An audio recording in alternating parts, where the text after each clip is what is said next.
সামনে আপনি কোন দলকে ক্ষমতা দেখতে চাচ্ছেন? আমি চাচ্ছি যে দাঁড়িপাল্লা জামাত ইসলাম কেন দেখতে চাচ্ছি যে ওরা দেশ সুন্দরভাবে পরিচালনা করবে এবং এখানে মারামারি ঝুট ঝামেলা এসব হবে না।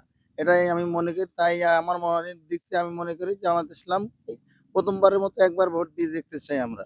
আচ্ছা, এই যে আপনি বললেন মিডিয়ার সামনে এখন অনেক মানুষ দেখবে, যদি কেউ হুমকি দেয়?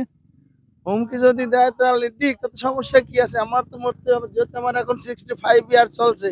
আগামীতে আর বাঁচবো কিনা তার ঠিক নেই। তো লাস্টে শেষবারের মতো একটা অন্তত ভালো পথে কাজ করে যাবো, সেই চিন্তা ভাবনা করি একটা ভোট দিতে চাই এই আরকি। ফ্যামিলিতে মোট কয়টা ভোট? আমরা আছি মোট 15 থেকে 20 টা ভোট আছে। এই 15-20টা ভোট কোথায় যাবে?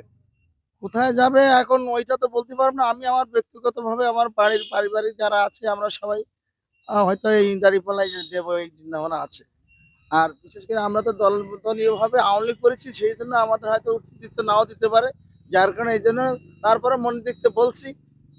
এটাই আরকি। এবার ঢুকতে দিবে, এবার না ঢুকতে দিবে কোনো উপায় নেই। যাই হোক, যদি দেয় তাহলে আমরা আশা করি ওতেই মারবো, এটা আমাদের চিন্তা ভাবনা আছে আরকি।